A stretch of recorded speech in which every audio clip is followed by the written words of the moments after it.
आर्य जी, इतिहासविद एवं संपादक, उगता भारत समाचार पत्र, नई दिल्ली से। और आज का उनका विषय है राष्ट्र को मजबूत करने की वैदिक संकल्पना। तो आज उनको हम सुनते हैं और साथ में हम योग प्राणायाम करेंगे। तो मैं आदरणीय राकेश कुमार आर्य जी से निवेदन करती हूँ, मंच पर उपस्थित है, आप आए और अपना बहुमूल्य मार्गदर्शन सबको बताएं जी। ॐ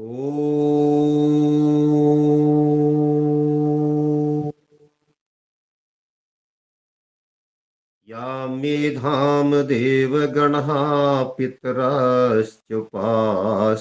तया मध्यमेधिया अग्ने मेधाविनं कुरु।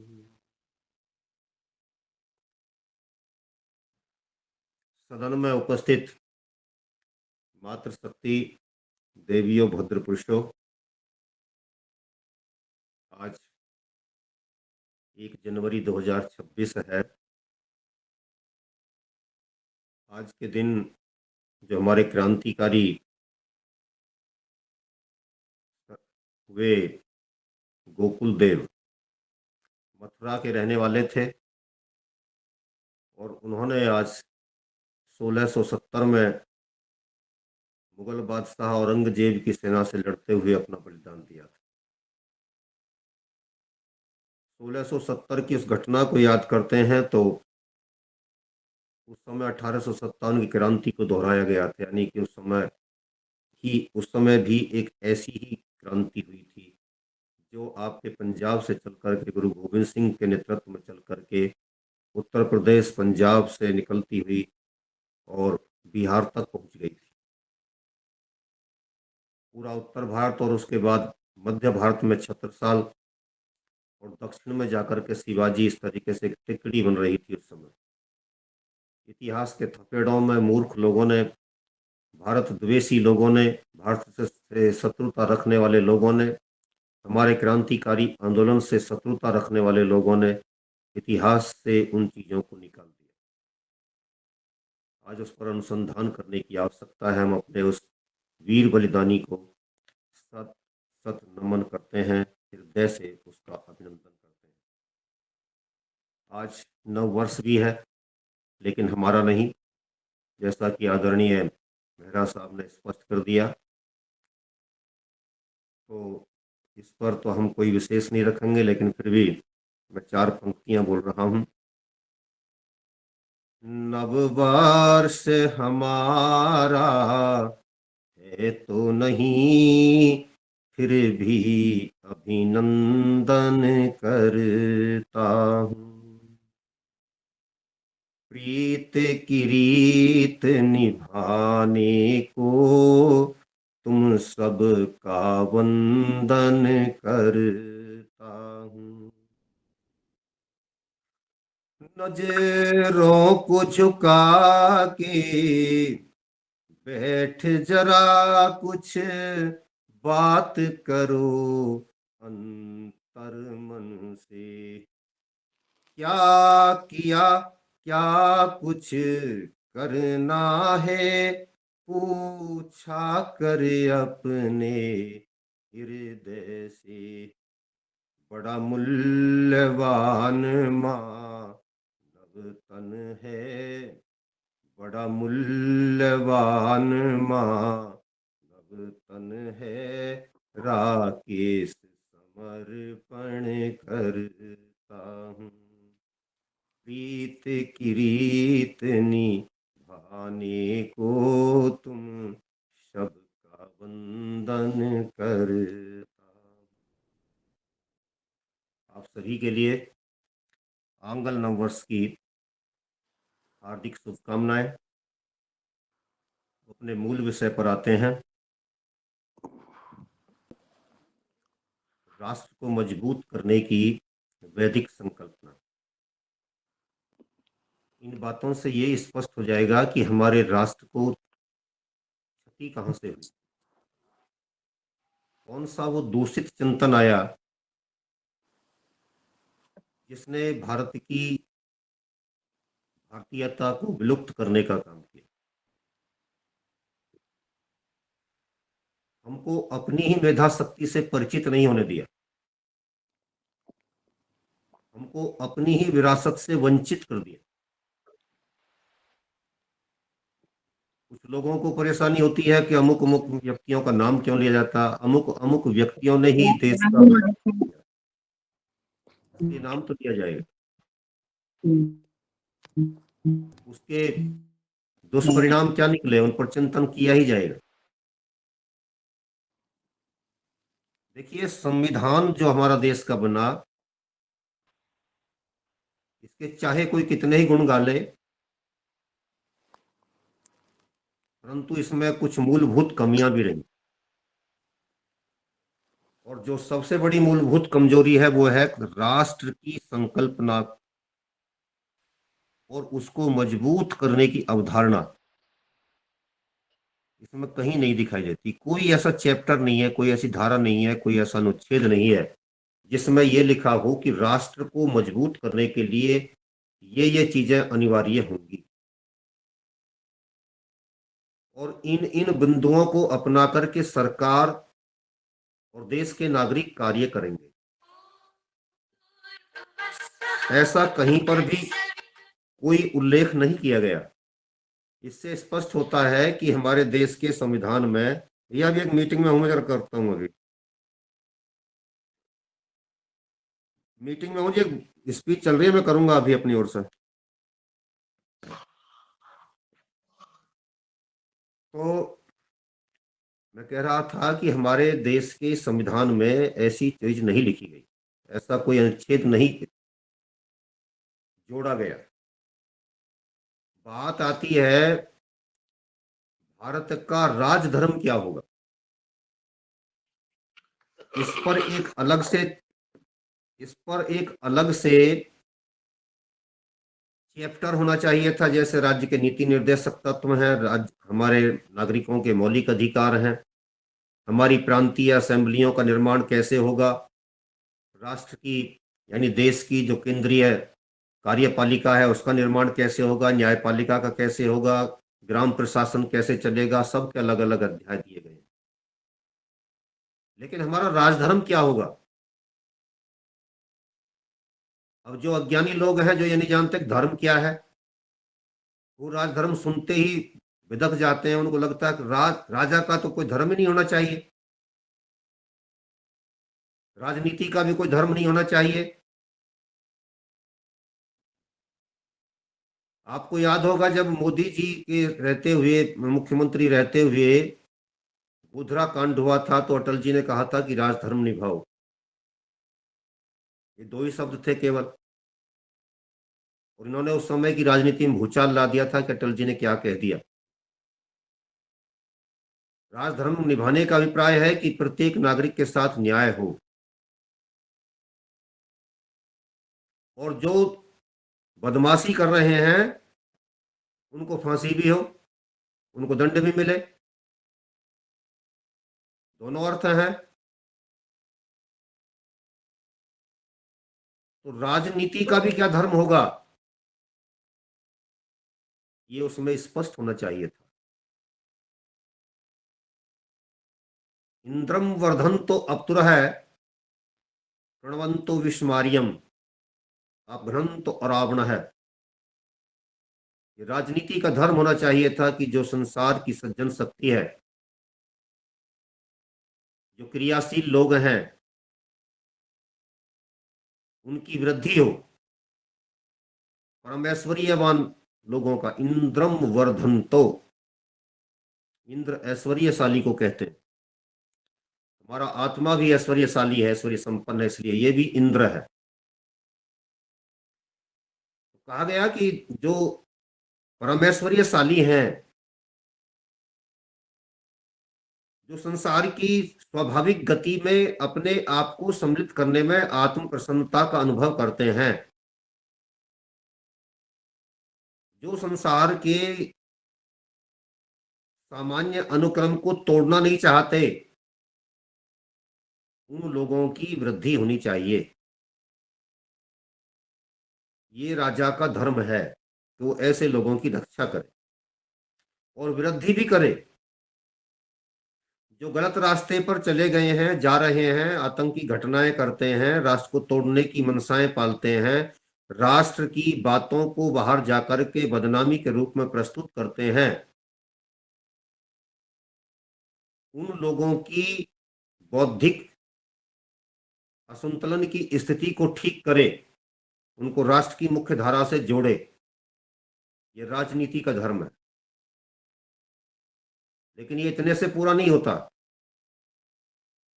ये पूर्ण होता है जाकर के अगले पड़ाव से, जो लास्ट में कहा गया है, मंत्र के अंत में कहा गया है कि आप घ्नतो और रावण है, दुष्टों का संहार करें। जो सज्जन शक्ति का विनाश करने की योजनाएं बनाते हैं, जो राष्ट्र का विनाश करने की योजनाएं बनाते हैं, उनका विनाश करें। आप देख रहे हैं कि पूरे देश से करोड़ों लोगों की वोटर लिस्ट में नाम कट गए हैं, अपने आप भाग गए हैं। ये होना चाहिए, ये है राजधर्म। आपके हमारे हिस्से के टुकड़ों को खा रहे हैं, यहाँ पर अन्न को खा रहे हैं, और यहीं पर चाकू छुरे चलाते हैं। सेकुलर राजनीति ने उनको पाला पोसा, दूध पिलाया, और मजबूत राजनीति ने, मजबूत राष्ट्र का निर्माण करने की राजनीति ने, राष्ट्र नीति ने उनको उनका रास्ता दिखा दिया। और यही होना चाहिए। तो ये दोनों करने के बाद भी क्या करना है? अगर वो आपको ये कहते हैं कि हमको गजवाए हिंद करना है, तो आपके लिए तो सारी दुनिया के लिए कह दिया, आपको क्या करना है? भगवाए हिंद नहीं करना आपको। आपके लिए कह दिया कृणवंतो विश्व आर्यम, आपको तो संपूर्ण भूमंडल को आर्य बनाना है, श्रेष्ठ लोगों का परिवार बनाना है। अयम निजः परो वेति लघु गणना चेतसाम, गणना लघु चेतसाम, उदार चरितानाम तो वसुधैव कुटुंबकम। यह मेरा है, अयम निज है, परो वेति, यह तेरा है, यह पराया है। ऐसा हिसाब किताब लगाना, ऐसा गुणा भाग लगाते रहना, गणना करते रहना, लघु चेतसाम, जिनकी क्षीण मानसिकता होती है, जिनकी मानसिक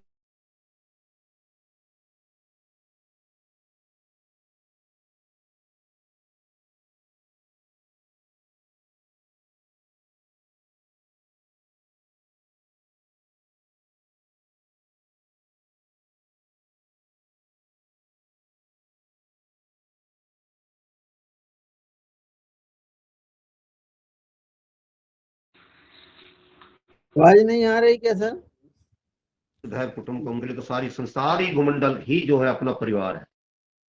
ये आपकी राजनीति का धर्म है, इसका प्रयास करती है सर आपकी आवाज राजनीति। नहीं आ रही है। पिछले दिनों एक चर्चा चल रही अब थी आ इसी रही मंच है। से, तब कहा गया था आ कि रही मोदी आ जी रही कहते हैं। आवाज नहीं आ रही है?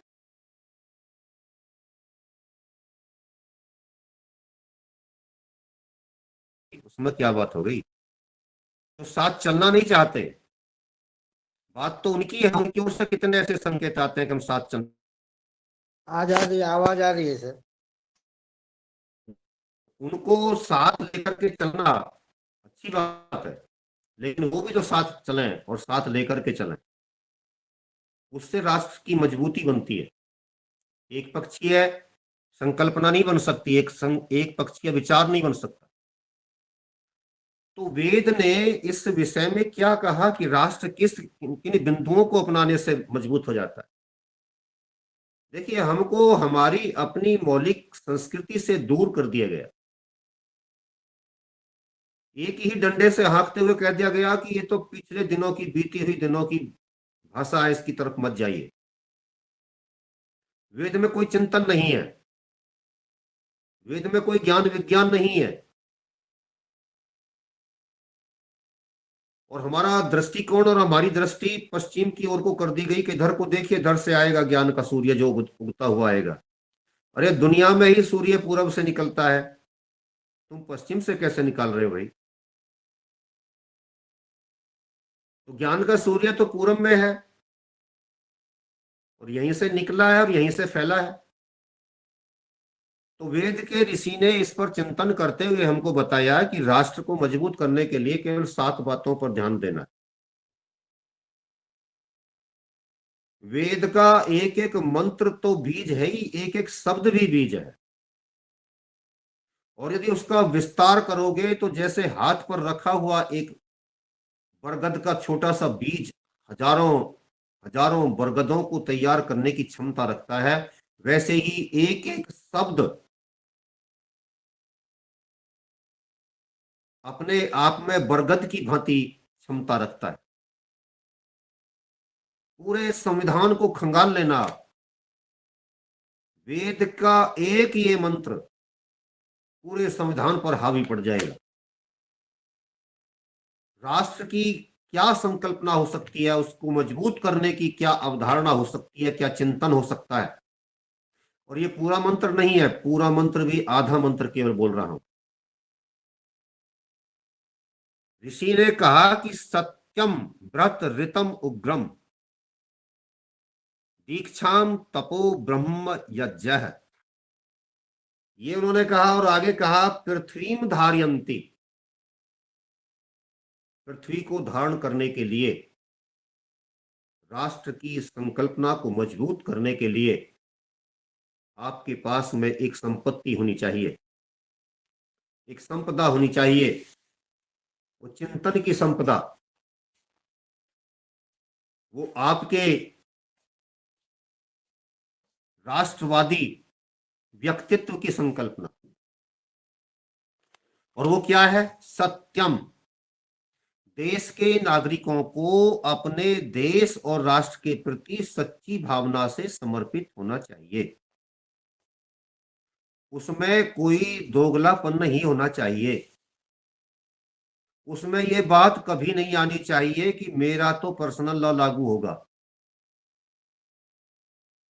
क्योंकि सामूहिक कल्याण के लिए, मानवता के कल्याण के लिए अपने निहित स्वार्थ त्यागने पड़ते हैं, ये एक सिद्धांत है। यदि इस सिद्धांत की अवहेलना करोगे तो राष्ट्र में विखंडन पैदा होगा, निश्चित रूप से पैदा होगा।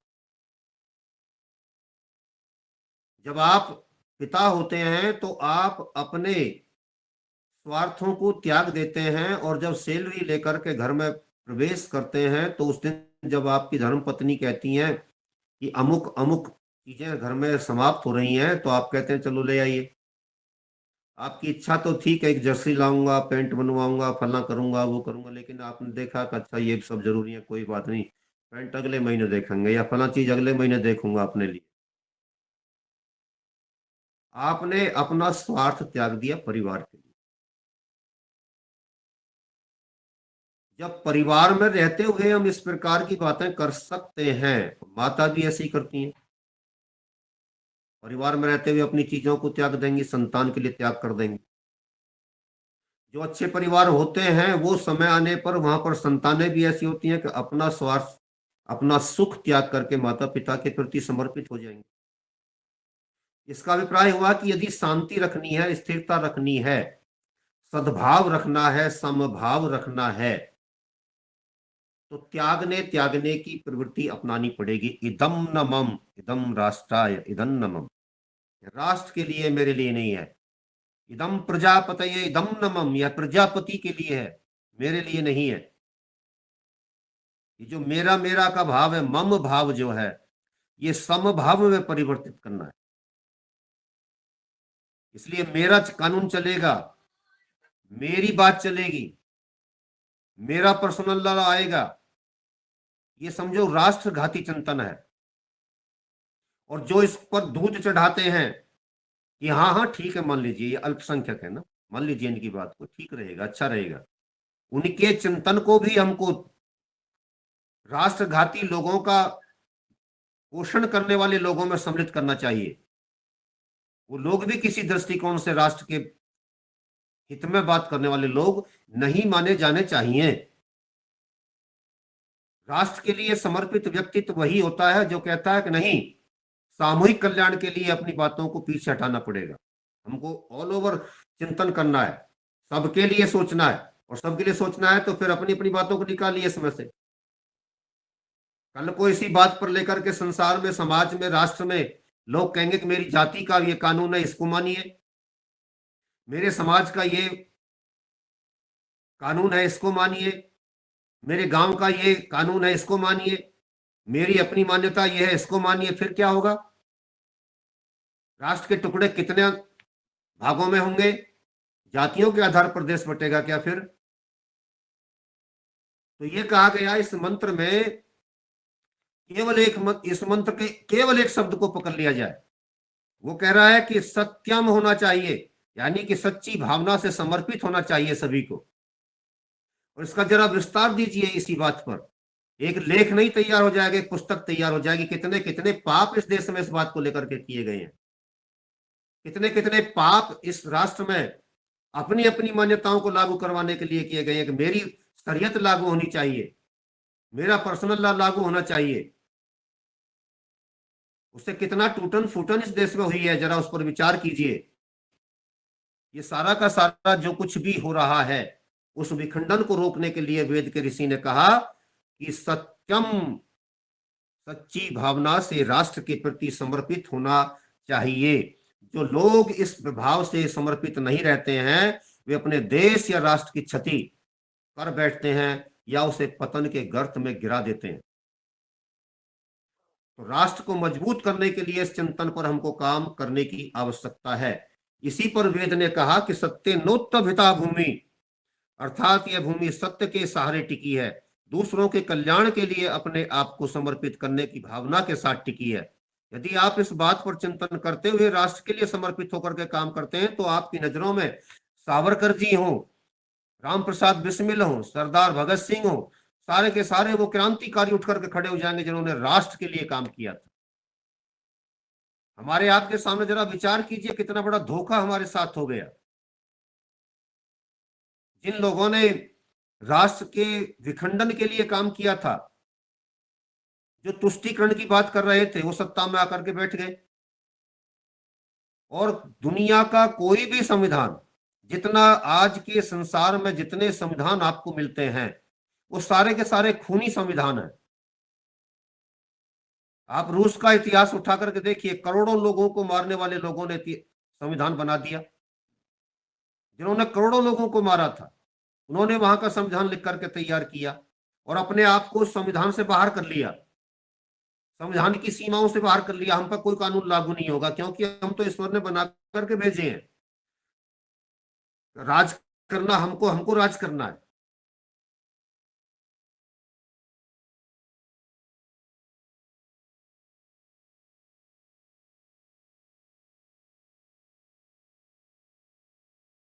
पाती लोगों ने, जिन्होंने खून बहाए थे, करोड़ों लोगों को मरवाया था, उन लोगों को आप ये मानेंगे कि उन्होंने देश के लिए, संसार के लिए अच्छा काम किया? अमेरिका का इतिहास उठा करके देखिए, अपने देश का इतिहास उठा करके देखिए, जिन करोड़ों क्रांतिकारियों ने देश के लिए काम किया, आप तनिक कल्पना कीजिए। 7.5 लाख लोगों को बताया जाता है कितने लाख लोगों ने देश के लिए क्रांति का काम किया। मैं कहता हूं 7.5 करोड़ भी कम है, क्योंकि जब इस्लाम यहां पर आया था तब हमारे देश की आबादी 60 करोड़ थी,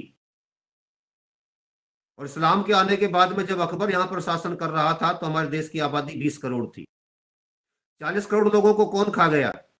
कौन उसका इतिहास बताएगा हमको? कौन उसका सच समझाएगा हमको?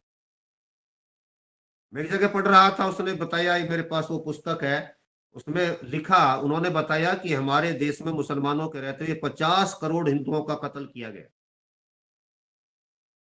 मैं आपको इस बात पर बताता रहा हूं, पुरुषोत्तम नागेश ओक जी ने कहा कि 15 करोड़ लोगों को मारा गया। मैं कहता हूं 15 करोड़ भी छोड़ दीजिए, उसको भी छोड़ दिए, क्योंकि ऐसे बहुत मिलेंगे आपको जो कहते हैं कि इतिहास की गलत व्याख्या हो रही है, इतिहास को गलत तरीके से प्रस्तुत किया जा रहा है, तथ्यों को तोड़ मरोड़ दिया गया है। थोड़ी देर उनकी बुद्धि को भी साधुवाद देते हुए कह लीजिए कि ये हम मान लेते हैं उनकी बात सही थी, तो 5 करोड़ रख लीजिए उनको। 5 करोड़ का थोड़े थोड़े होते हैं। 5 करोड़ लोगों के हत्यारों को आपने संविधान और इतिहास के माध्यम से लोगों के सामने देवता के रूप में प्रस्तुत कर दिया। कितना बड़ा छल है! जिन लोगों ने ये होने दिया या इतिहास बनवाने में काम किया, उन लोगों के हाथों में सत्ता जाने का अभिप्राय क्या हुआ कि उन्होंने सत्य की हत्या कर दी, कत्ल कर दिया। तो जो कहा गया कि सत्य नोत्तभिता भूमि, सत्य के सहारे यह धरती टिकी हुई है, उन्होंने उस देश का इतिहास बदल दिया। जो देश कहता था कि हमको सत्य के सहारे आगे बढ़ना है। आगे अगला दूसरा शब्द है, एक शब्द पर हम कह रहे हैं कि उस पर भी आप एक पुस्तक लिख सकते हैं, कि एक छोटी सी लघु पुस्तिका तैयार कर सकते हैं। अगला शब्द इसी मंत्र का, वो कह रहा है कि बृहत। बृहत का अभिप्राय होता है कि महत्वाकांक्षा या बड़प्पन। जब देश अपनी स्वतंत्रता की लड़ाई लड़ रहा था, तो उस समय देश के भीतर ही कुछ ऐसे ही लोग थे जो देश की स्वतंत्रता के लिए काम न करके अंग्रेजों की चाटुकारिता करने में लगे थे। और उनका जन्म भी इसीलिए हुआ था कि हमको अंग्रेजों की चाटुकारिता करनी है, हमको धीरे धीरे यहाँ का आक्रोश जो है, जो देश का आक्रोश है, उसको परखनली के माध्यम से, ट्यूब के माध्यम से उनका आक्रोश समाप्त कर देना है। जिनका चिंतन इस प्रकार का था, वो कहते हैं कि हमने देश को आजादी दिला दी। तो बृहत का अभिप्राय है कि उस परमपिता परमेश्वर जो सबसे बड़ा है, हम उसके प्रति समर्पित हो, नतमस्तक हो, उसको हृदय में सदा याद रखें। जब उसको सदा याद रखेंगे तो हमारा चिंतन इस प्रकार का बनेगा कि मेरे भीतर भी वो परम सत्ता है, चेतन सत्ता है, और आपके भीतर भी है, सामने वाले के भीतर भी है, मेरे भीतर भी है। तब वो बात आएगी कि तू भी मेरा, मैं भी तेरा, और तेरा भी मेरा और मेरा भी मेरा। ये जो है, ये लड़ाने वाली राक्षसी संस्कृति है। हम तो इस बात में विश्वास रखते हैं कि मेरा भी तेरा और तेरा भी तेरा।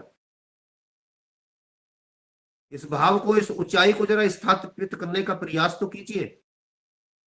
ये तो चल नहीं सकता कि मैं तो कहता रहा हूं कि मेरा भी तेरा ही है, और दूसरा कहता रहा है कि मेरा तो मेरा है, तेरा भी मेरा ही है। इससे नहीं चलेगा। बड़प्पन दिखाना है तो दोनों तरफ से दिखाना पड़ता है।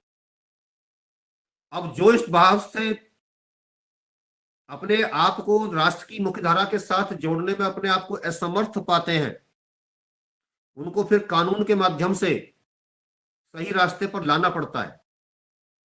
उसको वेद का अगला शब्द स्पष्ट कर रहा है। वो कहता है उग्रम। उग्रम का अभिप्राय है कि शासक को उग्र होना चाहिए। इस शब्द की बड़ी गलत व्याख्या कर दी गई है। अज्ञानी लोगों ने, जो वेद की भाषा को नहीं जानते, उन्होंने कहा उग्रवाद। और उग्रवादी नहीं होना चाहिए राजा को। वेद की भाषा को समझने की आवश्यकता है, वेद की मानसिकता को समझने की आवश्यकता है, वेद के भाव को समझने की आवश्यकता है। वेद कह रहा है कि राजा को तेजस्वी होना चाहिए, वो अपनी बात को मजबूती के साथ कहने वाला हो। जैसे योगी आदित्यनाथ जी ने कहा, डंके की चोट कहा कि कोई भी दूसरा जिन्ना पैदा नहीं होने देंगे, सावरकरवाद जिंदा रखना है, कड़ी भाषा का संकल्प लेना है, और जो शत्रुता रखते हैं, देश की एकता और अखंडता को तोड़ने का कार्य करते हैं, उन राक्षसों के प्रति पूरी मजबूती के साथ हम अपने आप डंडा को चलाएंगे। बुलडोजर नहीं रुकेगा, डंडा भी नहीं रुकेगा। आप देखते हैं उत्तर प्रदेश में कोई दंगा हुआ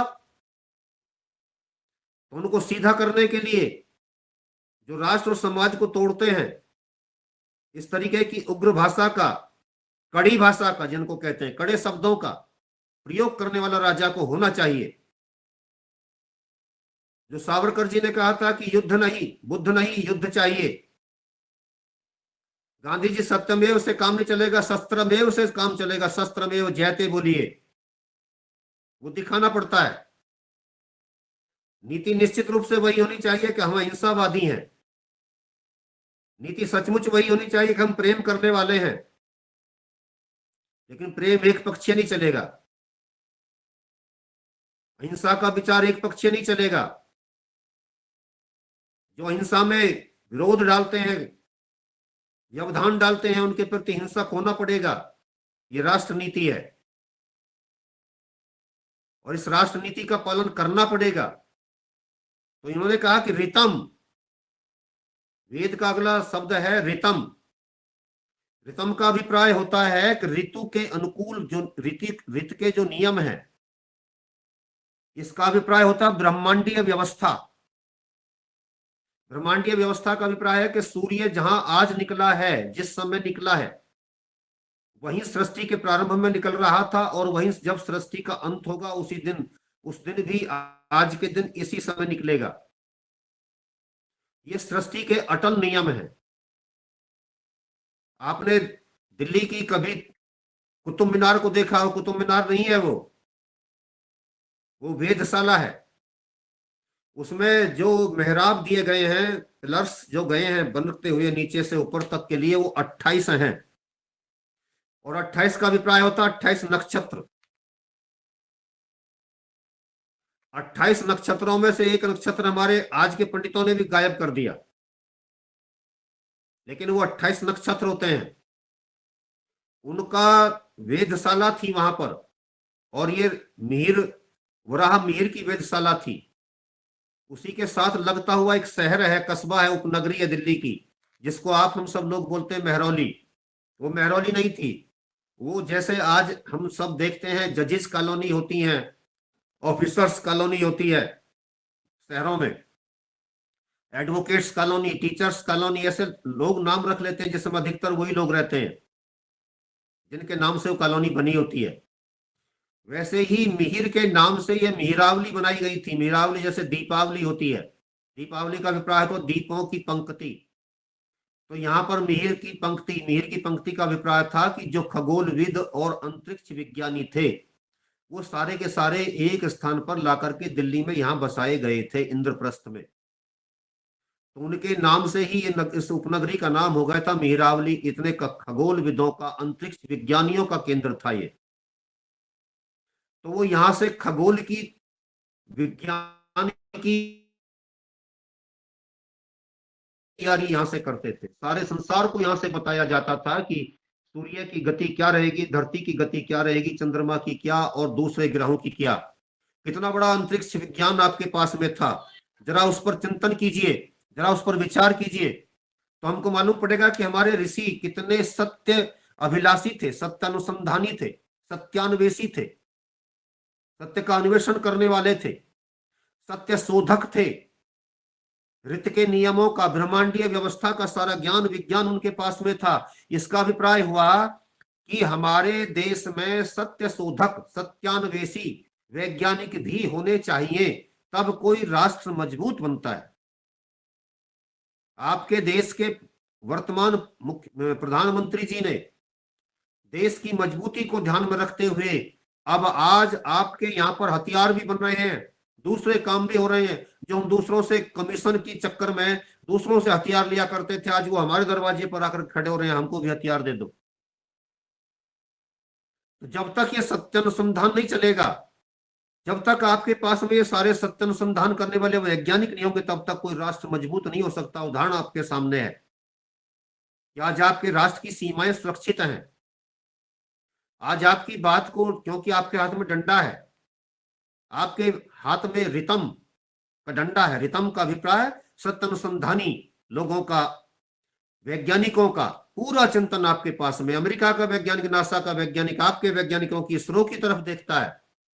जो कभी इसरो नासा की तरफ देखा करती थी, आज वो नासा उल्टा इधर को देखता है कि बताइए आपका क्या चिंतन है इस पर, आपकी क्या राय है। तो राष्ट्र मजबूत बनता है वैज्ञानिकों के रहने से भी, व्रत के रहने से बनता है, सत्य के रहने से बनता है, उग्र होने से बनता है। उग्र होने का अभिप्राय किसी के अधिकारों का हनन करना नहीं है, किसी को चोट पहुंचाना नहीं है, किसी के साथ अन्याय करना नहीं है, किसी के साथ पक्षपात करना नहीं है।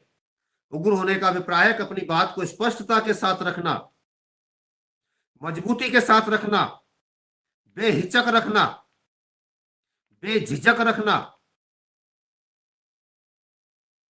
अपने राष्ट्र के हितों को पालन करवाने के लिए सारी दुनिया के मंच से जाकर के बोलना कि भारत इसको करना चाहता है, नहीं करना चाहता। हमारी सीधी सीधी मान्यता यह है, हम संकोच नहीं करेंगे, क्योंकि हम किसी से बंधे नहीं हैं, क्योंकि हमारे राष्ट्र की संप्रभुता हमारे हाथों में है।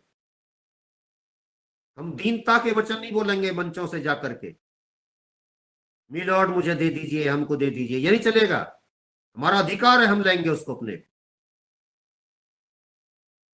और यदि ऐसा राजा है तो चलना चाहिए, क्योंकि कहा गया है कि हुकूमत गरम की होती है, साहूकारी नरम की होती है, रिश्तेदारी शर्म की होती है, हुकूमत गरम की होती है, और दुकानदारी भी नरम की होती है, साहूकारी भरम की होती है। तो हुकूमत चलाने के लिए गर्मी रखनी पड़ेगी, वही डंडा होता है जो कुछ दिन पहले हमारी पार्लियामेंट में रखवाया गया था। उसका अभिप्राय यही होता है कि दंडा ही शासन करता है, दंड ही शासन करता है, दंड। अगर उसके बदमाश के दिमाग में ये बात है कि यदि तेने देश के लिए कुछ गलत किया तो तुझे डंडे से मारा भी जाएगा और डंडा तेरे खिलाफ चलेगा, चलेगा। उत्तर प्रदेश से, बरेली से एक मुस्लिम नेता जो पिछले 30 साल से लोगों की नाकों में दम कर रहा था, उठा करके जेल में डाल दिया। अब कर ले, क्या करेगा? उसको डर होना चाहिए। और नहीं तो हिंदुओं को मरवाता था, दूसरे काम करता था, और मुसलमानों को बुला करके हाथ तौबा करवा करके, और फिर किसी की हिम्मत नहीं पड़ती थी प्रशासन की। तो ये गर्म होना चाहिए शासक को, हुकूमत गर्म की होनी चाहिए। दांत निकालने से और प्रधानमंत्री आवास में आतंकवादियों को बुला करके काम करने से काम नहीं चलता है। शासन चलाना है, काम करना है, तो हुकूमत करते हुए गर्मी दिखानी पड़ेगी। शासन तभी चलता है, तभी राष्ट्र मजबूत होता है। अगली बात आती है दीक्षा। दीक्षा का अभिप्राय होता है दृढ़ संकल्प, का नाम दीक्षा है। मुझे राष्ट्र की एकता के लिए समर्पित होना है। आज हम बोल देते हैं, बड़े प्यार से बोल देते हैं, शिक्षा दीक्षा वहां से हुई। किसी भी व्यक्ति के बारे में जब हम चर्चा करते हैं तो कहते हैं कि इनकी शिक्षा दीक्षा वहां से हुई थी।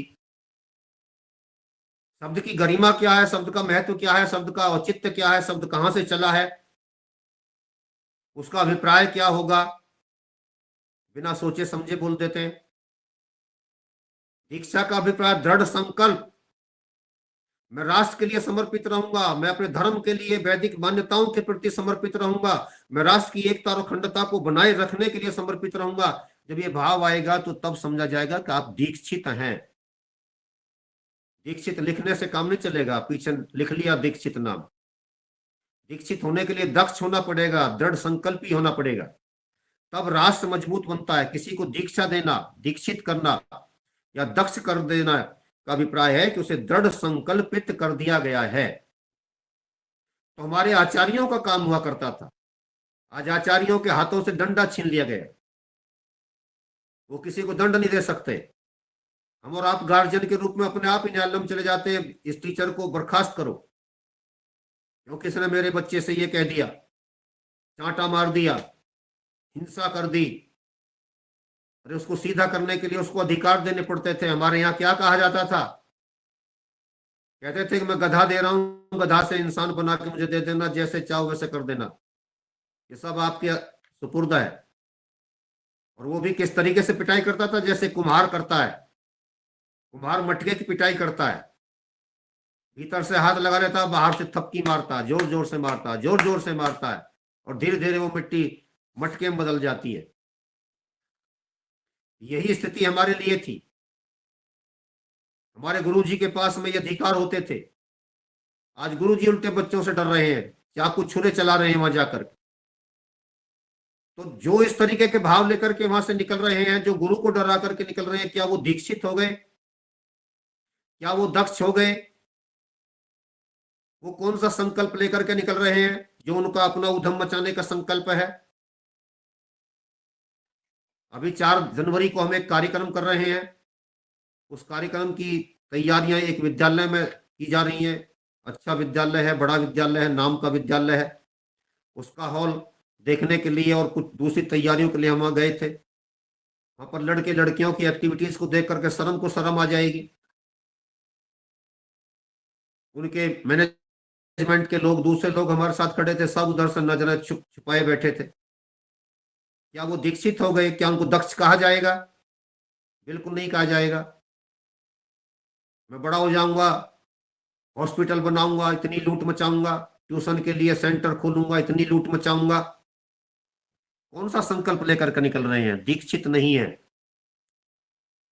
और ये नकल किसकी की गई, किसने कराई? जिन लोगों ने वेदों की उपेक्षा करवाई थी, वैदिक संस्कृति की उपेक्षा कराई थी, वैदिक मान्यताओं की उपेक्षा करवाई थी, और ये कह दिया था कि जो सांप्रदायिक मान्यताएं हैं इनको नहीं लागू करेंगे, उन लोगों ने इस चिंतन का मटिया मेट कर दिया, हवा निकाल दी इसकी, और निकाल करके उन्होंने पश्चिमी कल्चर को यहां पर लाकर खड़ा कर दिया हमारे सामने। पश्चिमी कल्चर की ये स्थिति है जिसने आपके युवाओं को, आपकी युवा ब्रिगेड को वाहियात बना दिया। खुलेपन के नाम पर क्या क्या हो रहा है हम आप सब जानते हैं। अधिक प्रकाश डालने की कोई आवश्यकता नहीं है। राष्ट्र की दुर्गति कर दी, एक शब्द का अनर्थ कर दिया, दीक्षा ही नहीं रही, दीक्षा का अर्थ ही नहीं समझा, तो राष्ट्र में क्या हो गया? चारों तरफ विखंडन ही विखंडन दिखाई देता है।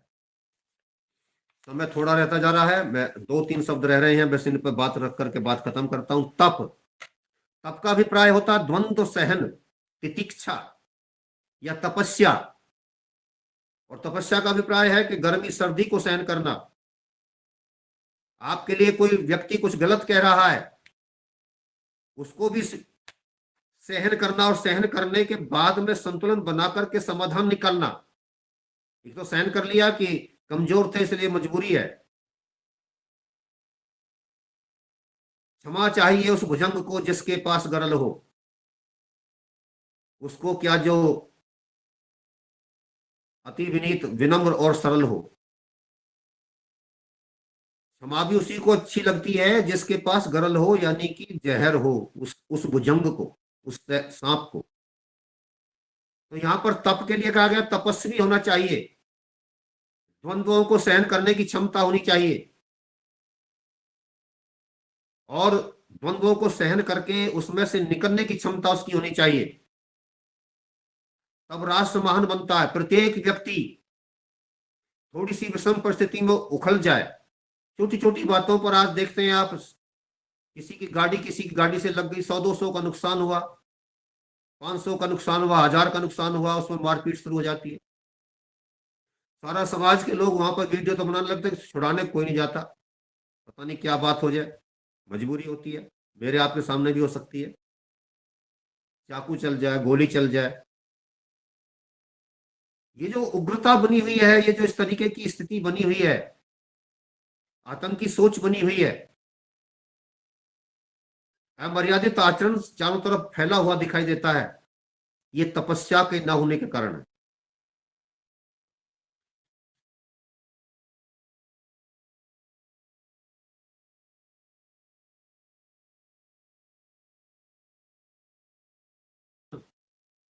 और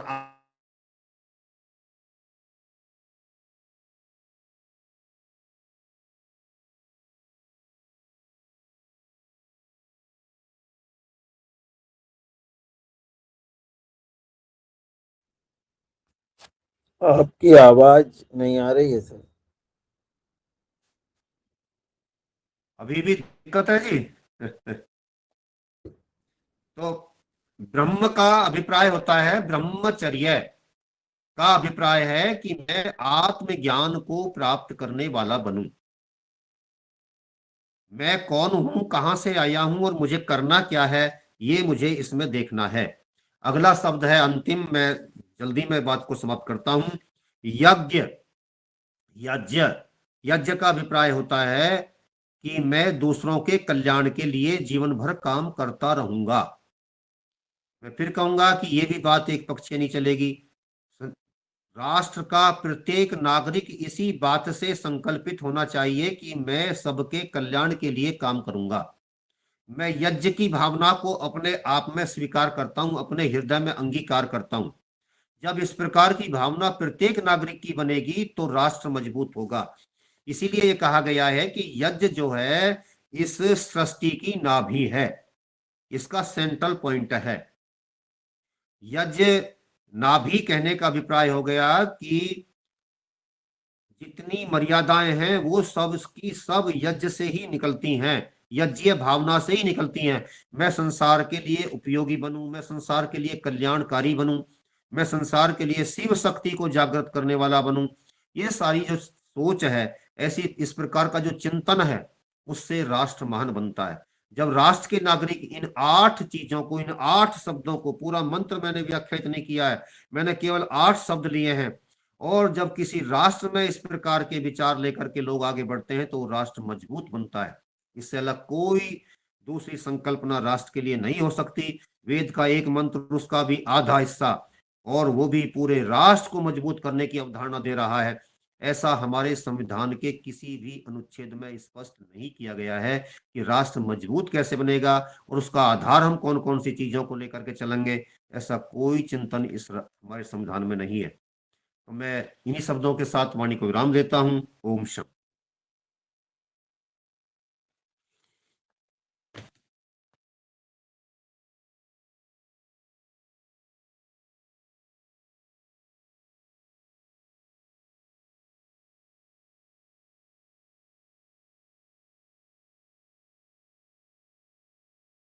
जी ओम, बहुत सुंदर चर्चा आज की। राष्ट्र प्रेम और राष्ट्र भक्ति क्या होना चाहिए, उस पर परम आदरणीय डॉक्टर राकेश आर्य जी, आपका जो चिंतन है, आपका जो सोच है, वो निश्चित रूप से उसके लिए शब्द नहीं है। और हर व्यक्ति के, हर देशवासी के, हर भारतवासी के मन में ऐसे भाव होना चाहिए कि ये मेरी माँ है और मैं इसकी रक्षा के लिए सतत प्रयास। बहन प्रणाली मराठे का एड्रेस है, कृपया अपनी बात रखें। आदरणीय सदन को सादर वंदन।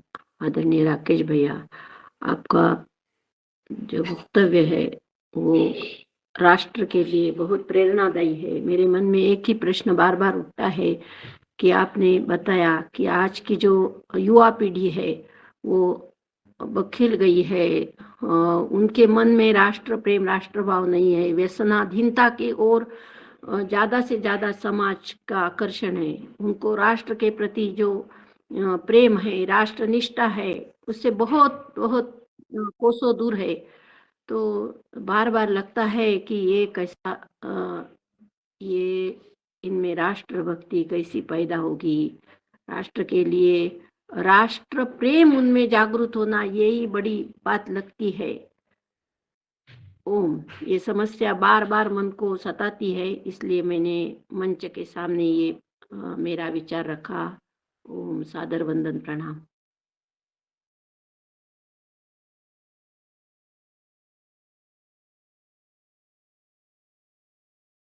जी बहन जी, बहुत सुंदर। हमको खुद जागना होगा।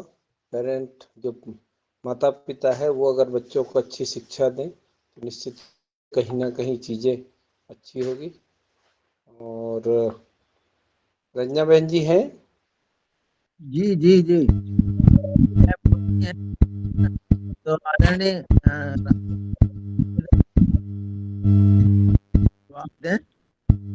सुमित वर्मा जी, सुमित वर्मा जी का हैंड रेज है। जी सुमित वर्मा जी, आप आए और अपनी बात रखें। जी मैं थोड़ा सा एक दिखाना चाह रहा था कि एक मिनट, ये भी गुरुकुल है। बेटी का गुरुकुल प्रवेश किए हैं कल गुजरात में, राजकोट में। तो जो बात हो रही थी राष्ट्र के लिए माता पिता को बच्चों को अच्छी शिक्षा देनी चाहिए, तो उस संदर्भ में अभी थोड़ा भी भोजन का समय सुबह का, ये गुरुकुल है।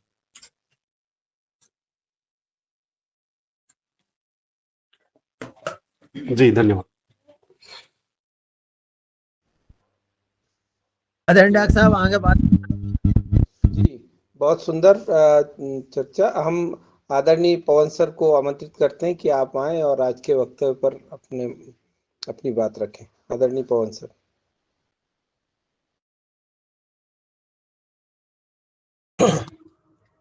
जी धन्यवाद। आज के मुख्य वक्ता राकेश जी ने बहुत समय से हमारे साथ जुड़े हुए हैं और एक 2026 के अंग्रेजी वर्ष में आज फिर से इस कड़ी को लगातार बनाए रख रहे हैं। आपका अभिनंदन है, स्वागत है। मैं ये कहना चाह रहा था कि कल जो हमारा सत्र हुआ था, उस पर हमने माइंड को ट्यून करने की बात, जो वक्ता आए थे मध्य प्रदेश से, उन्होंने माइंड मैनेजमेंट के ऊपर बातचीत की, माइंड के मैनिपुलेशन के ऊपर बातचीत की। तो मुझे लगता है कि जो बहुत सारे प्रश्न हमारे रहते हैं कि हमारे अंदर ये चीज़ें राष्ट्रवाद की क्या माइंड मैनेजमेंट कैसे हो, कुछ हो सकता है कि हल वहाँ से भी निकल के आए कि हम अपने मन को कैसे साधें। और उसके भी ज़्यादा ज़रूरी है कि जो आजकल कई सारे नैरेटिव चल रहे हैं, फ़ॉल्स नैरेटिव्स हैं, जो कि हमारे राष्ट्रवाद की भावना के विपरीत दिशा में चलते हैं। तो उनका माइंड मैनेजमेंट कैसे किया जाए? हम अपना तो करने का प्रयास कर सकते हैं, लेकिन ये नैरेटिव कैसे सेट किए जाएँ, जिससे कि ये राष्ट्रवाद वाद की जो भावना है, वो सब में व्यापक रहे। एक तरीका तो आपने बता दिया कि डंडे के बल पर हिंदुस्तान में ऐसे ही चलेगा, आज की स्थिति जैसी है। लेकिन उसके अलावा भी ये नैरेटिव को कौन सेट करेगा, कैसे उसके लिए प्रयास उसको करने चाहिए, इस विषय पर भी अगर लोग, और उसमें बाकी जनता का क्या योगदान रहेगा, उनका क्या सहयोग रहेगा, उनकी क्या भूमिका रहेगी, इस विषय पर भी अगर हम बातचीत करते हैं तो शायद ये नैरेटिव्स जो बने हुए हैं, राष्ट्रवाद की जो भावना विकसित होनी चाहिए, वो विकसित हमारे साथ ही और भी जो समुदाय हैं जो कि उसके विपरीत दिशा में चल रहे हैं, उनको भी इस तरफ आने का एक मार्ग सुगमता से मिल सके, जिसमें ज़्यादा परेशानी नहीं हो, कष्ट नहीं हो। ऐसा क्या तरीका हो सकता है? अगर इस विषय पर भी प्रकाश कुछ डाला जा सकता है तो हमारे लिए बिल्कुल फ़ायदेमंद रहेगा। जी, नमस्कार, धन्यवाद। ओम।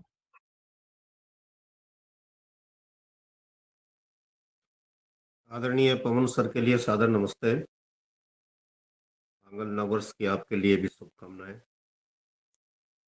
देखिए, मेरा अभिप्राय डंडे से यहाँ पर तानाशाही दिखाना नहीं है। मेरा अभिप्राय सीधा यह है कि यदि अनुशासन को तोड़ने वाले लोग प्यार प्रीत की बातों को समझने को तैयार नहीं होते हैं, तो उनके विरुद्ध सख्ती अपनानी ही पड़ती है। यही उग्रता है, यही डंडे का शासन है, और ये प्राचीन काल से होता चला आ रहा है। और ये हम मानवीय स्वभाव को देखते भी हैं कि यदि उसको संतुलित करना है तो डंडे का भी डर दिखाना पड़ेगा। लेकिन ये मुट्ठी भर लोग होते हैं जो केवल डंडे से चलते हैं, बाकी तो सारा समाज बड़े शानदार तरीके से चुपचाप अपना रास्ता पकड़ लेता है। उसको शांति चाहिए अधिकांश लोगों को, और वो शांति के मार्ग पर चलते हुए अपना काम करते रहते हैं। उनमें विघ्न डालने वाले लोगों के विरुद्ध डंडा होना चाहिए।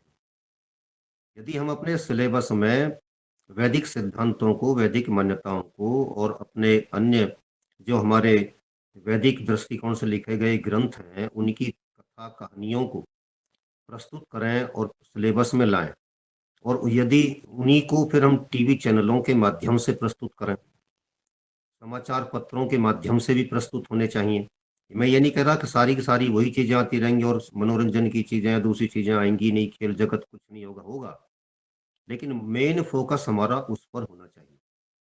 हमारी सेमिनारों में अपने जितने हम समय को नष्ट करते हैं जैसे वहाँ पर जो है माला डलवाने में हम कई बार देखते हैं कि आधा आधा घंटा लग जाता है। वक्ताओं की भीड़ लगा लेते हैं, उनसे कोई लाभ नहीं होता। एक विषय, एक वक्ता, एक अच्छा वक्ता उसके विषय को साफ करने वाला हो, दूसरा तीसरा चल जाएगा, लेकिन वहाँ पर 10-20 वक्ता नहीं चल सकते, और वो अपने ही विषय को स्पष्ट करने वाला हो। उनके माध्यम से भी राष्ट्रवाद को परोसा जाए। सिलेबस के माध्यम से तो आएगा ही आएगा, जन सामान्य भी उस बात के लिए प्रेरित करने वाला हो जाए। अभी आपकी जितनी फिल्में हैं, फिल्मों के लिए भी कानून बनना चाहिए। इनमें इतना राष्ट्रवाद को परोसने का प्रयास किया ही किया जाएगा, नैतिकता को परोसने का प्रयास किया ही किया जाएगा। हम सारी चीज़ों को बेलगाम नहीं छोड़ सकते। टीवी चैनलों को हमने बेलगाम छोड़ दिया, समाचार पत्र पत्रिकाओं को हमने बेलगाम छोड़ दिया, सिलेबस बनाने वालों को बेलगाम छोड़ दिया, कहीं ना कहीं से तो शुरुआत करनी पड़ेगी और सारा का सारा सुधार करने के लिए कानून बनाने की भी आवश्यकता पड़ेगी, और यदि पड़ती है तो बनाया जाना चाहिए। हमें अपने स्तर पर इस बात के लिए लोगों को भी जागरूक करना चाहिए कि इस बात की मांग उठाइए। छोटे छोटे विद्यालयों से भी अगर प्रस्ताव बन करके जाते हैं तो उन पर आवाज पहुंचती है, लोग काम करते हैं। हम अपनी पत्रिका प्रकाशित कर रहे हैं, आर्य समाज की वार्षिक पत्रिका। कई मुख्यमंत्रियों से हमने संदेश मांगे, तुरंत संदेश मिल गए हमको। प्रयास किया, वहां तक पत्र पहुंचाया, इतना तो हमको करना पड़ेगा। जरूरी नहीं होता है कि मुख्यमंत्री और प्रधानमंत्री सारी चीजों को ही माने बैठे समझे बैठे हों।